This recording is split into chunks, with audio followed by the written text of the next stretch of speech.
เรียบร้อยบัดนี้เป็นเฮ็ดขึ้นมาโดยนี่วิธีใส่เขามาหมู่บ้านเลยเห็นแล้วได้นี่ค่อนข้างลายล่ำนะเหือในปัจจุบันนี่เสากลมนี่บ่มีนะพี่น้องนะพบเจอในเขตในเนี้ยนี่เพิ่นมาแต่ไห้แต่สวนนะแต่งลูกแต่งเมียก็สามารถเอาไปกินให้แขกนี่เพิ่นหากระทาใหม่ๆนี่ยังหัวซะลีเลยยังลงเรือให้เห็นอยู่น่าจะสาวโสดคนหนึ่งอีกในหมู่บ้านน้องเพื่องกับน้องยังก็จักเหือนี่แต่ละลำนี่คนละเจ้าของและคนละเจ้านำชาวบ้านเพิ่นใส่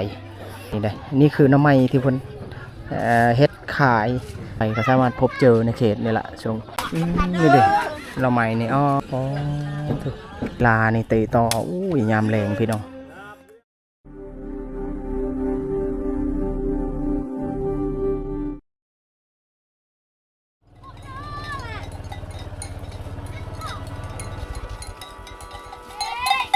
งัวควายชาวบ้านบ้านนี้แต่ระวังเส้นทางเอาพี่น้องสบายดีกำลังสิเดินทางอีกหนึ่งหมู่บ้านข้างหน้าเข้าสู่เขตชนบทอีกครั้งหนึ่งหลังจากที่กลับมาจากงานแต่งอันนี้มาพ่อชาวบ้านเลี้ยงงัวในบริเวณทางเส้นทางนี่หลายโตเลยงัวเพิ่นยืมปิ้งจักโตเอ้ยนี่งัวน้องๆพี่น้องเดินทางคนเดียวคือก้าวมื้อนี้เดี๋ยวไปฮอดหมู่บ้านคำเซ่คำมันนั้นได้มื้อนี้ก็สลีกำลังทาเหือมาหับก็คือเจ้าของเหือเนี่ยอยู่ฝั่งฝุ่นเป็นหมู่บ้านนะตอนนี้มาฮอดหมู่บ้านละสีขามไปฝั่งฝุ่นของหมู่บ้านแล้วก็มีฝนพร้อม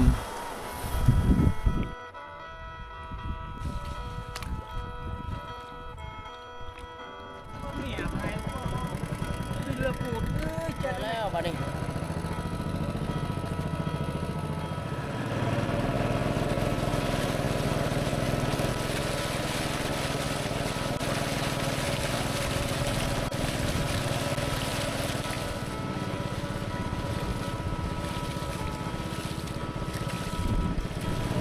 ช่วงฝนนะฝนฟ้าก็มืดครึ้มอยู่บ่ฮู้ว่าฝนสิตกหรือบ่นี่3 โมง 4 โมงละ4 โมงแล้วตอนนี้แล้วบัดนี้เรียบร้อยบัดนี้เอา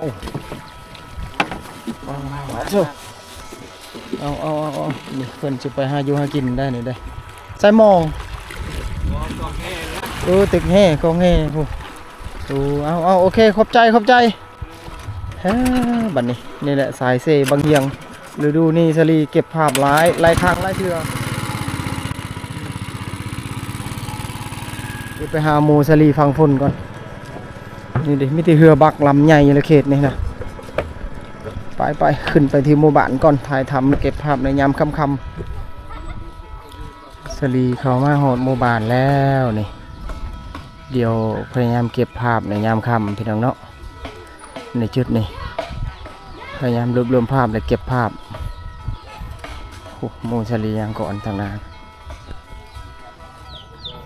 เข้ามาหอดหมู่บ้านพี่น้องเดี๋ยวเก็บภาพพยายามรวมกิจกรรมชาวบ้านในยามค่ำในจุดนี้เนสลีเคยมาถ่ายคลิปงานแต่งเมื่อหลายปีก่อนน่าจะ 3-4 ปีที่แล้วในจุดนี้ทางนานี่บางท่านก็น่าจะจำชื่อบ่ได้แล้วสลีก็ดนได้ถ่ายคลิปหนึ่งแต่คลิปบ่ยาวหรอกนี่แหละภาพบรรยากาศในจุดนี้ยามแลงยามค่ำสวยงามในยามเย็นนะบัดนี้เลยท้องฟ้ามืดครึ้มอยู่นี่สลีมาอยู่จุดนี้บัดนี้เห็นเศษโยมเศษอลูมิเนียมนำมาพอในจุดนี้อันนี้น่าจะเป็นเศษเรือจากอันเรือลำใหญ่เพราะว่าเขตนี้อยู่ไกลเสเลยเมื่อต้นคลิปสลีเปิดนี่ไกลเสแหละมันมีเศษลงเรือให้เห็นแบบนี้แหละมันเป็นรอยตัดรอยต่อเช่นเกตในพนเจาะนี่แต่ว่าพนบริษัทงานเลยน่าจะเอาไปตากหน่อไม้ตากอันนั้นได้อยู่ได้นี่เลยสวยงามอยู่อาจจะเอาไปตากหน่อไม้ได้เจ้าของเพิ่นนี่ได้เพิ่นตำผ้าใกล้สิแล้วตามเบิ่งเนาะเนาะได้แล้วบ่2 เดือนจะเห็นกว่าแล้วเนาะบ่ทิศนี่ดิผ้าเพิ่นเฮ็ดขึ้นมาโดยนี่วิธีใส่งานก็ต้องเฮ็ดเอาเองนะในจุดนี้ภาพบรรยากาศจุดอื่นไปนำพี่น้องเฉลีเชื่อพยายามรวบรวมภาพ อ่าสวยงามในยามแรงยามเย็นๆบ้านในนี้มีไฟฟ้าจะได้บ้านนี้เด้มันจะมีเสียงเพลงอยู่อันนี้ก็แม่นหมดอันนี้เศษอลูมิเนียมมาเล่นเลยตามเบิ่งเนี่ยมันเป็นหัวเหือนี่นะหน้าได้ทุกคนแหลกสังเกตนี่มันเป็นเศษอลูมิเนียมที่หน้าพอสมควรในจุดนี้โอ้ฟังฝนมีเสียงเพลงอยู่ตึมต่ำเลยเสียงเพลงเขามาหมู่บ้านเลยเห็นเราได้นี่ค่อนข้างลายลำนะเหือในหมู่บ้านแห่งนี้อันนี้ลำนี้ยังงามน่าจะยังใส่งานอยู่ตามเบิ่งนี่ยังใส่งานอยู่ตามเบิ่งนี่คำว่าเป็นช่วงที่เหมาะสมแล้วคนจะเอาลงห้วยลงเซ่พุ่นแหละลำใหญ่นะน่าจะ7-8 เมตรลำนี่สวยงามเลยบ้านนี้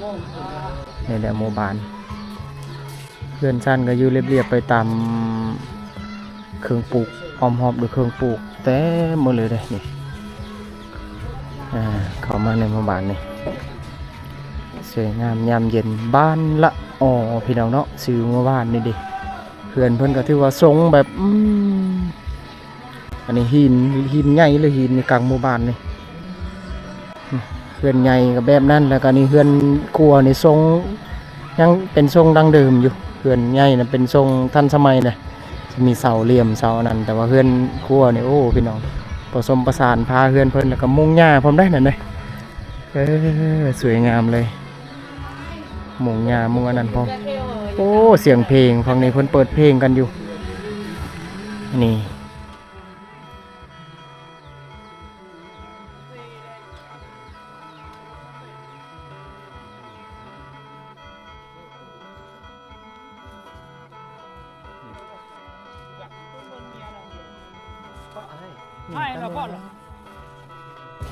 โอ้อันนี้ก็แมนมัดในเศษอลูมิเนียมมัดนี่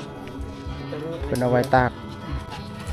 เศษลงเรือจากเรือลำใหญ่นะเพิ่นมาสามารถไว้มาใส่งานได้ในหมู่บ้านเลยโอ้เฮือนหลังนี้สวยงามเลยมุงกระเบื้องพาเฮือนเดี๋ยวจะเก็บภาพลายยางไปนำพี่น้องอีกนึงบรรยากาศในหมู่บ้านแห่งนี้สวยงามในยามค่ำโอ้เฮือนหลังนี้ก็สวยงามทาสีอย่างดีทาสีอย่างดีงามเลยเฮือนใหญ่เพิ่นนี่แต่ว่าเฮือนครัวเพิ่นนี่ยังเสากลมอยู่ยังเป็นเสากลมเลยยังอันมุงผสมประสานอยู่ได้นี่เฮือนครัวนี่สวยงามยามเย็นพี่น้องหมู่บ้านนี่หมู่บ้านนี่ถ้าว่าจะเข้ามาต้องข้ามเซ่มานี่ได้พี่น้องนะหมู่บ้านที่อยู่มันหลายปีแล้วล่ะนี่สังเกตจากต้นไม้นี่พวกต้นฝาวต้นอันนี้อยู่มาหลายปีแล้วโอ้เหือนในหลังใหญ่เลยลำหลังมีเราเข้าแต่นี่เราเข้าลำใหญ่ในเหือนเพิ่นสวยงามเลยโอ้เราเข้า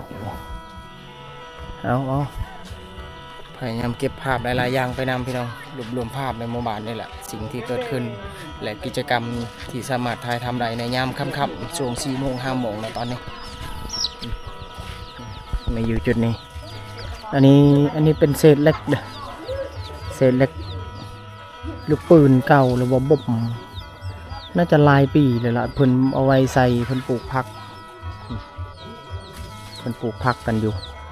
ก็สามารถใช้งานใดและพบเจอในเขตชนบทยังลงเรือให้เห็นนี่แหละเดี๋ยวเอากล่องฟังนี้นำสีส้มบรรยากาศในยามแรงๆค่ำๆพี่น้องช่วงนี้โอ้ฝั่งพุ่นเป็นภูได้นั่นเลยภูเพราะว่ามันอยู่ติดกับภูลูกใหญ่เลยหมู่บ้านนี้กว้างนะพี่น้องนะประมาณเกือบ100 หลังคาเหือน7-8 หลังคาเหือนคนใดผู้ไก่นำทาง3 คนนะแม่นมดแล้วก็ซ้อนมูชลีที่เคยออกคลิปลายเถื่อนำนี่ต้นฝาว3 ต้นนี่ใหญ่แล้วก็สูงพร้อมผู้เอื่อยเพิ่นเฮ็ดหยังเนาะนั่นเนาะเพิ่นน่าจะเฮ็ดเวียกหน่อไม้นะตามเบิ่งนั่นนะสวยงามเลยบัดนี้ ไปชมจุดอื่นๆไปนำนี่แหละบรรยากาศในยามแรงๆสวยงามยามแรงยามเย็นโอ้มาเบิ่งอันนั้นผู้คนผูกควายอยู่ฝั่งนั้นเดี๋ยวไปเบิ่งควายก่อนนี่เพิ่นผูกควายในจุดนี้ยามค่ำยามแรงนี่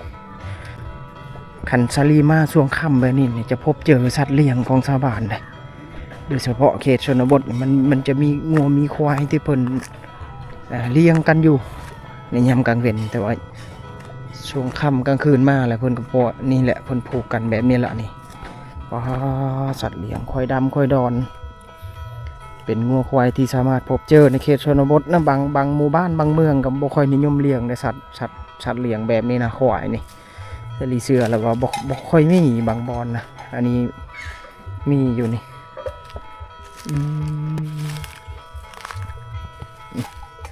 ส่วนไรเขาเอาไปแต่งเมียนะซ้ำนี่นะคันว่าเขตบานชลีพื้นเผามังกรนี่เขาเอาไปแต่งเมียนะจะฝ่าไฟชายต้อง5ควายเพื่อสิเอาไผ่เพื่อสิเอาเมีย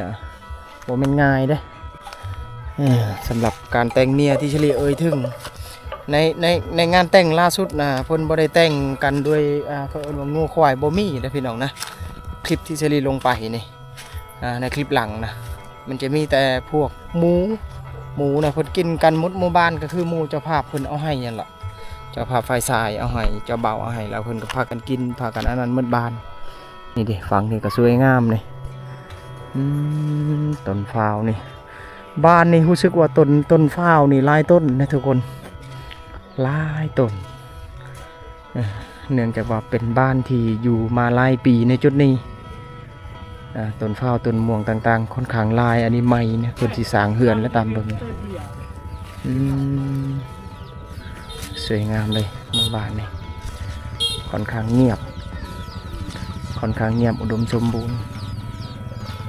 เศษอลูมิเนียมเนี่ยรู้สึกว่าหลายในหมู่บ้านอันนี้ก็แม่นหมดนี่แม่นหมดตัวนี้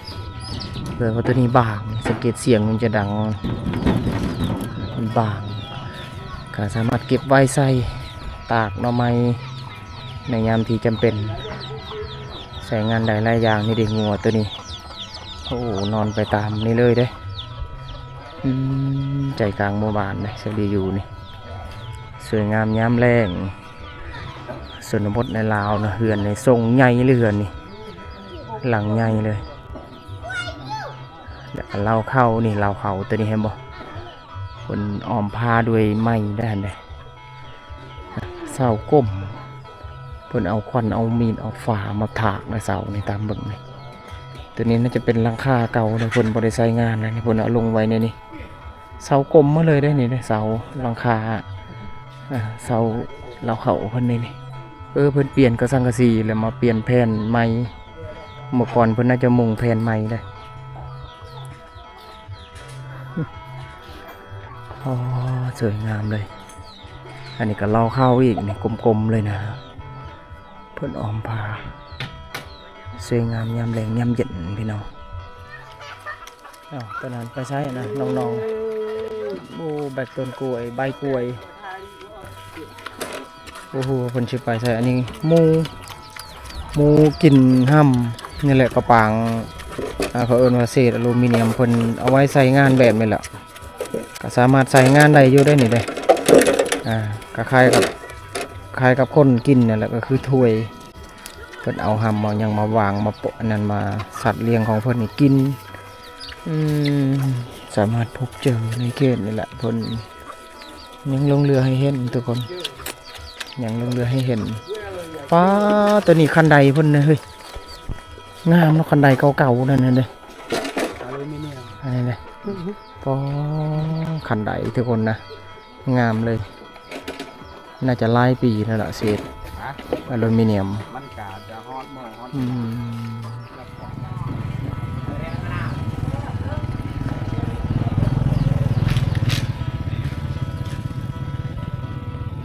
สวยงามเลยเห็นเพิ่นนะนั่นเพิ่นปลูกผักกับกระปังบ่มคือกันนะหลายอย่างพี่น้องในหมู่บ้านนี่ค่อนข้างเห็นลายนะเศษเล็กเศษโยมอลูมิเนียมลงเรือจากยุคสงครามมาก่อนค่อนข้างลายในหมู่บ้าน นี่เด้เฮือนเพิ่นเฮือส่วนลายส่งนี่เด้เขตบ้านชลีก็คือกัน แต่ว่าส่วนเผากรีที่ชลีเคยทายก็ส่งอีกแบบหนึงอันนี้ส่งนี่ส่งเฮือนใหญ่แล้วก็เฮือนน้อยนี่ก็เฮือนคั่วเฮือนไฟก็แบบนี้นะส่งส่วนลายเพิ่นจะเฮ็ดติดๆกันแบบนี้นะหมู่บ้านนี้มีอยู่ประมาณ7-80หลังคาเรือนพี่ชลีย้ำอีกครั้งหนึ่งนะความกว้างก็ถือว่าสุกซอกทุกมุมแล้วชลีเธอเนี่ยพยายามรวบรวมภาพ70หลังคาเรือนหรือว่าประมาณนี้แหละ70-80ครอบครัวพี่น้องเนาะนี่เรือนหลังนี้ป้านี่ทรงเพิ่นนี่ถือว่าทรงเรือนครัวอยู่ติดๆกันแต่ว่ามุงหญ้าเลยสังเกตในภาพนี่เพิ่นยังมุงหญ้าอยู่ในเรือนอันเรือนครัวเพิ่นนี่สวยงามยามเย็นยามแรงๆเดี๋ยวพยายามรวบรวมภาพเก็บภาพหลายอย่างหลายขั้นตอนกิจกรรมอื่นๆในยามค่ำสวยงามเลยบรรยากาศมาอวยฟังนี่อีกอันนี้เล่าเข่าได้ตัวนี้เลยอีกลังหนึ่งเราเผานี่ก็ถือว่าเป็นลังที่มีความดังเดิมค่อนข้างหลายพี่น้องชลีชีพยายามเล่ารายละเอียดต่างๆนี่เศร้านี่เป็นเศร้ากลมปัจจุบันนี่เศร้ากลมนี่บ่มีนะพี่น้องนะก็บ่งบอกได้ว่าไม้นี่เป็นไม้เนื้อแข็งที่สามารถอยู่ได้หลายปีและทนทานเราเข้าตัวนี้อายุการใช้งานเพิ่นก็ตามที่ชลีได้เบิ่งภาพนี่ชลีคาดเดาว่ามันจะมีอยู่10 กว่าปีแล้วละตามเบิ่งในเสาพวกนี้จะเป็นไม้แก่นเนื้อดีเนื่องจากว่าปัจจุบันในเพิ่นบ่ได้นิยมกันเฮ็ดในเสากลมไปนี้แล้วเนื่องเอาเครื่องจักรมาปาดมาเฮ็ดจะดีกว่างามกว่านี้อีกแต่ว่ายังลุ่งเรือให้เห็นในหมู่บ้านบ่งบอกได้ว่าความเป็นดังเดิมนี่ค่อนข้างสูงสำหรับในหมู่บ้านแห่งนี้พี่น้องเนาะนี่ในเฮือนเพิ่นนี่สวยงามเลยนี่บัดนี้ต้นนี้หมู่อันนี้ไม้ที่เพิ่นเฮ็ดเลยเพิ่นเกลือนี่ก็สามารถพบเจอในเขตในยามค่ำๆนี่แหละหมู่ตัวขาวตัวนี้ก็สามารถกินทำที่เพิ่นวางให้อาหารในแบบนี้ได้นะไปแล้วนี่เพิ่นมาแต่ไห้แต่สวนแล้วเป็นแถวเลยพี่น้องมาแต่ไห้แต่สวนนะยามค่ำๆบูเพิ่นแบกยังเลยน่าจะแบกของปลาของดงแหละเมื่อกินเมื่อใส่อยู่เฮือนกลุ่มเอื่อยเพิ่นช่วงนี้นี่เพิ่นน่าจะมาแต่หูดเข้าเฮินว่าหูดเข้าหรือว่าเก็บเกี่ยวข้าวให้นั่นฤดูเก็บเกี่ยวข้าวในที่สปป.ลาวค่อนข้างหลายบ้านและหลายเมืองอยู่เด้อสำหรับช่วงนี้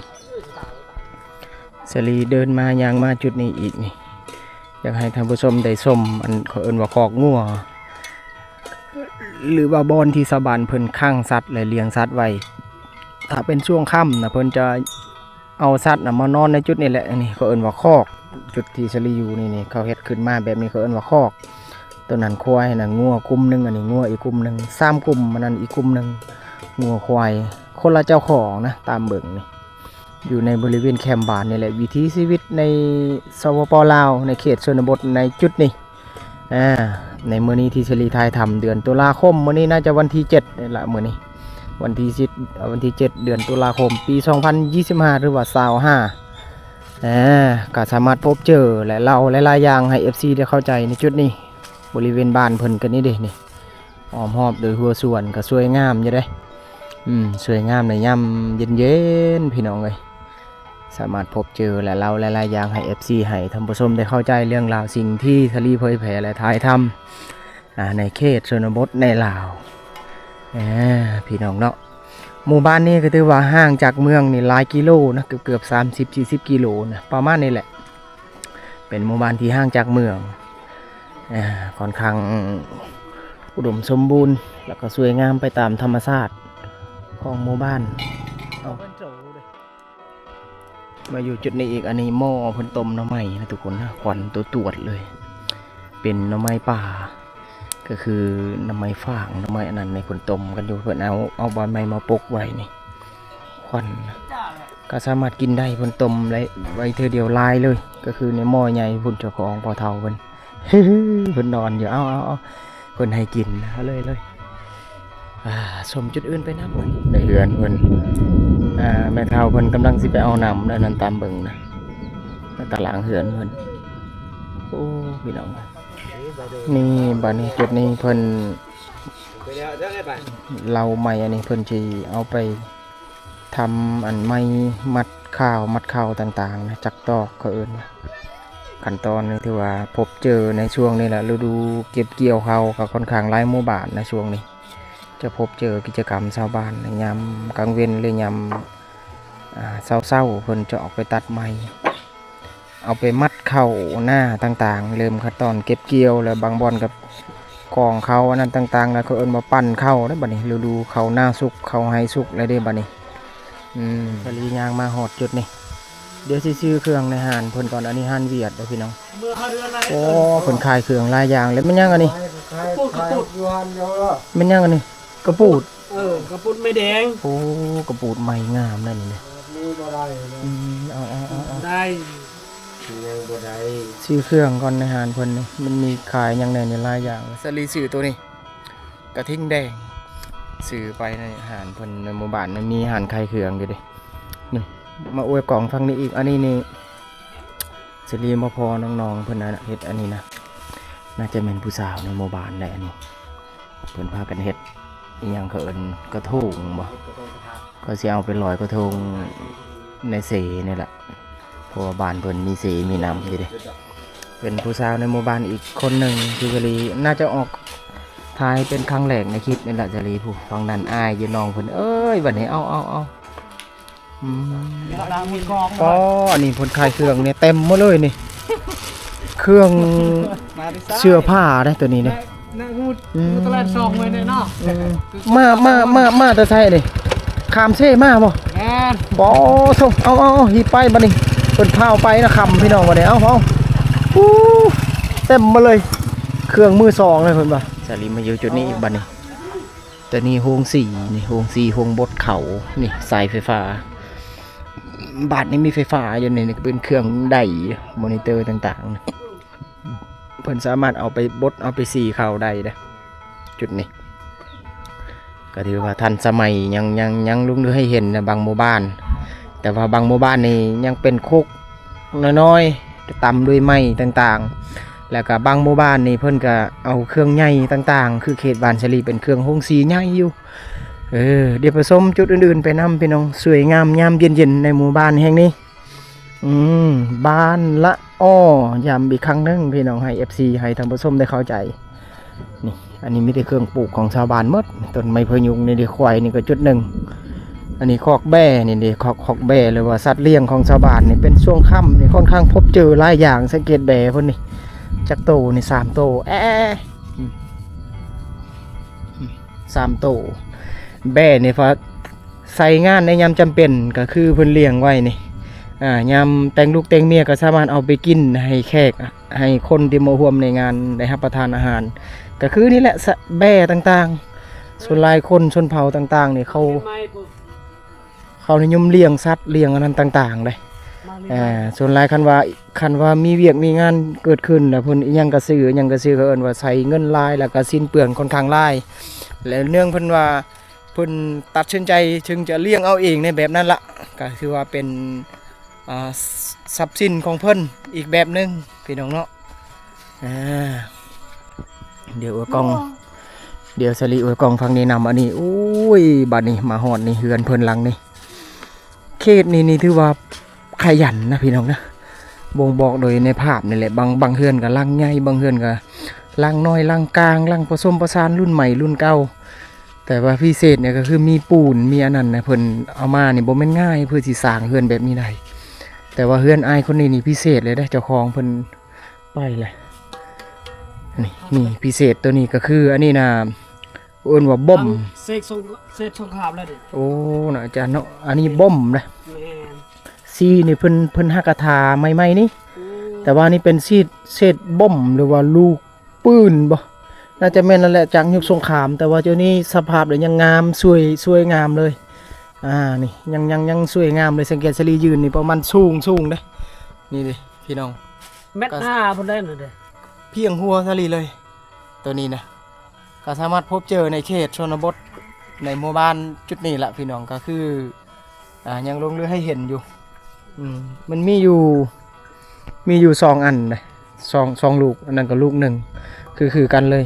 อยู่กลางน่าจะเป็นปองเนาะอาจารย์เนาะ แมน อยู่ปกลางเป็นปองนี่ตีนเป็น เอา นี่ หมดแล้วโทรมัน ผลอันนั้นข้างในนี่ผลจอดเล็กข้างในเพราะว่าอันนี้เป็นเล็กดีทุกคนซี่ในพ่นทาไม้นี่เพิ่นหักกระทานี่สีนี่เห็นนี่ลูกนี่ก็คือกันนี่สีนี่ก็คือกันนี่เพิ่นหักกระทานี่สีนี่ สีนี่งามไม่ดี ปอโช ใบเด้มาโชว์กันในเหือนเลย เอาเดี๋ยวเก็บภาพจุดอื่นๆไปนำเรื่องราวที่เกิดขึ้นที่ชาลีเผยแพร่และอธิบายให้ท่านผู้ชมได้เข้าใจก็คือลูกบ่มลูกยังลงเรือให้เห็นก็คือเศษเล็กพวกนี้นี่โบแมนว่าเพิ่นจะไปซื้อมาแต่เมืองแล้วไปตั้งโซ่ในหน้าเฮือนนี่โบแมนพี่น้องนี่คือเศษเล็กที่ลงเรือจากเมื่อก่อนก็คือเรื่องราวสงครามก็เป็นอีกเรื่องนึงนะชาลีสิบ่เล่ายาวจนเกินไปศึกษาเรื่องสงครามอีกแบบหนึ่งก็คือมันเกิดขึ้นในปีใดแล้วก็สิ้นสุดในปีใดก็คือต้องใช้เวลาหลายปีนะพวกนี้ยังเป็นเศษเล็กที่เพิ่นเก็บและรักษาไว้ยังลงเรือให้เห็นหลายอย่างโดยเฉพาะกระป๋องบ่มใหญ่ต่างๆที่ชลีเคยทายที่เพิ่นอัน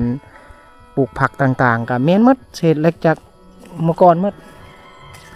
อันนี้เหือนี่ลำใหญ่เลยเหือนี่ปอโธ่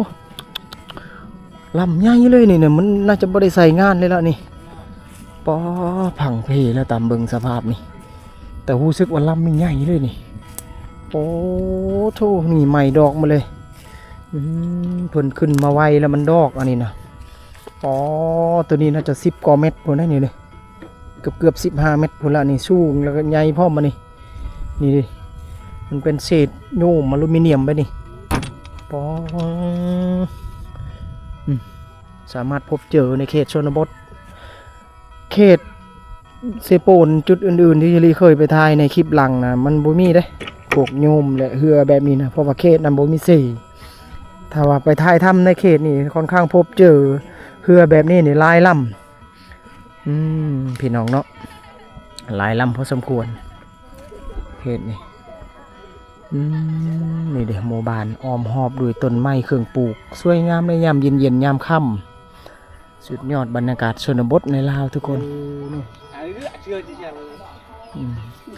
นี่บัดนี้อยู่มุมนี้อีกบัดนี้อันนี้เสาได้นี่เด้เสากลมนี่เพิ่นถอดออกนี่น่าจะเป็นเราเข้าหรือว่าเฮือนเก่าในจุดนี้เพิ่นถอดออกนะเสากลมพี่น้องสวยงามสังเกตเพิ่นเอาควันเอายังมาถางนะเพื่อสีนี่โอ้โหหมู่บ้านนี่สวยงามเลย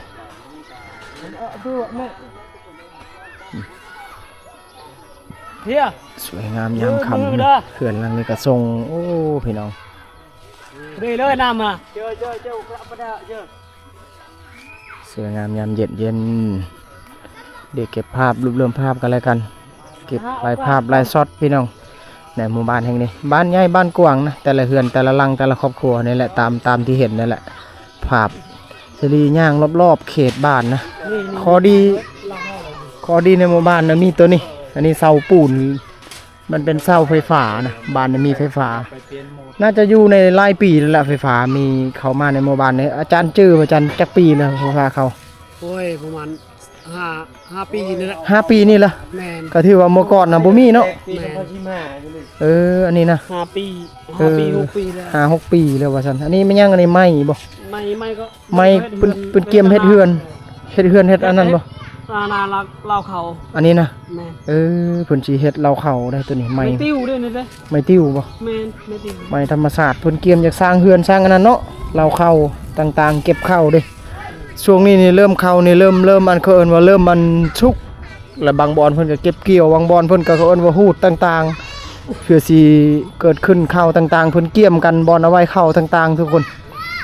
นี่ภาพเรานี่สวยงามยามเย็น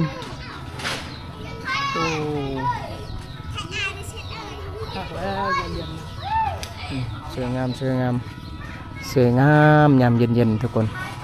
จัดตอกจัดอันนั้นอันนี้ก็แม่นไม่ได้นี่เนาะไม้เพิ่นจะจัดตอกในนะสอนเพิ่นตัดมาแต่ป่าไม้ไผ่ไม้นั่นได้ใหญ่ลำนี้ลำใหญ่เลย เขตบ้านชลีน่ะบ่มีหยังลำใหญ่อ๋อนี่เด้จัดตอกสวยงามเลยอย่างนี้ผู้นี่แหละตอกเขินว่าตอกจัดตอกแล้วเพิ่นสามารถเอาไปมัดเข้าได้ขั้นตอนในจุดนี้เกี่ยมมัดเข้านั่นแหละมาอยู่จุดนี้อีกบัดนี้อันนี้นี่เหือนะ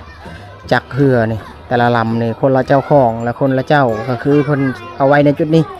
ว่าจุดนี้อยู่ติดกับเสที่สุดเลยก็เพิ่นจะสามารถเอาไปใส่ไปติดตั้งในเหือต่างๆถ้าว่าเป็นช่วงที่เพิ่นต้องการเอาไปใช้งานเหือ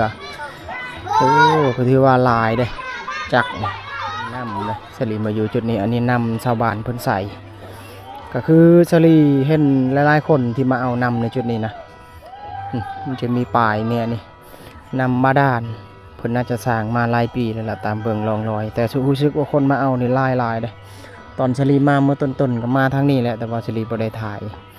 ชาวบ้านมาเอาน้ำนี่เกือบทุกชั่วโมงนะทุกนาทีเลยล่ะเพราะว่ามันมีจุดนี้ที่เพิ่นใช้งานหลายนำบาดาลปุ๊หลายคนมาเอานี่บัดนี้ปอนไฟตรวจอันนี้เพิ่นค้างเพิ่นค้างหน่อไม้ได้อันนี้ได้นี่คือหน่อไม้ที่เพิ่นเฮ็ดขาย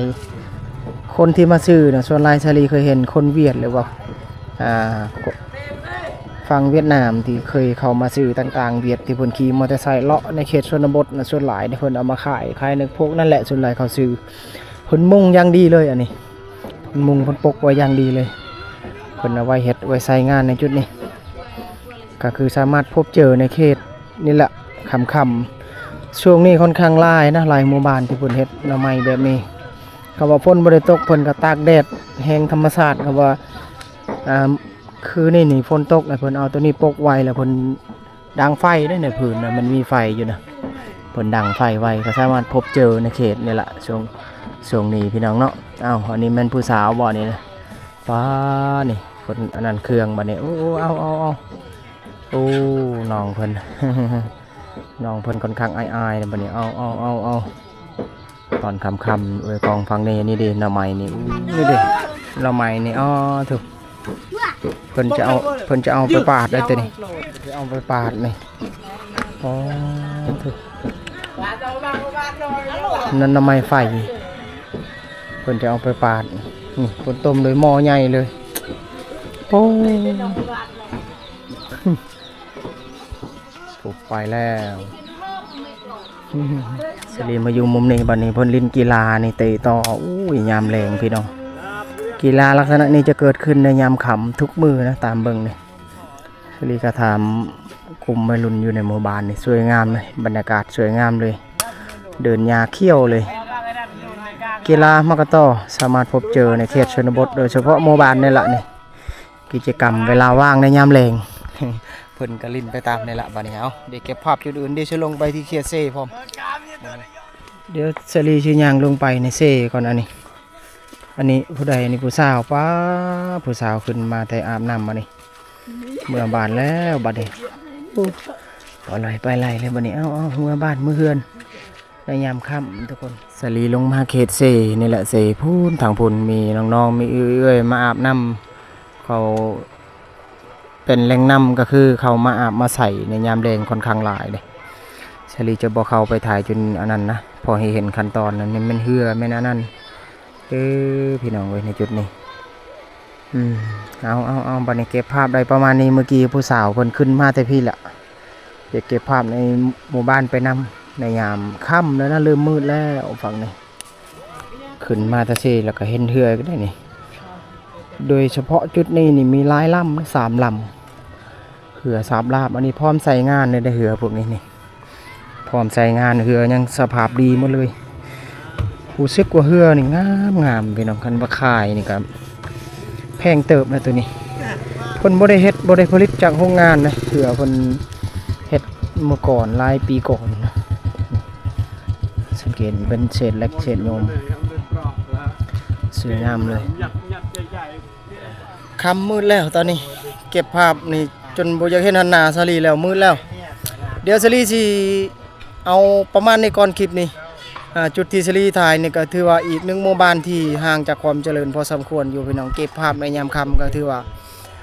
ในช่วงท้ายคลิปจุดนี้พี่น้องเนาะไว้เจอกันใหม่คลิปต่อไปคลิปหลังงานแต่งก็ห่างจากจุดนี้นี่หลายกิโลเลยก็อยู่ในเขตเมืองเซโปนจุดเดียวกันเขตเมืองเซโปนนี่แหละเอาประมาณนี้ก่อนบัดนี้ค่ำมืดแล้วสีข้ามเหือข้ามเซไปเมื่อก่อนได้บัดนี้ปุ๊บเดี๋ยวกองฟังเซพุ่นละเซหาวิธีกลับก่อนบัดนี้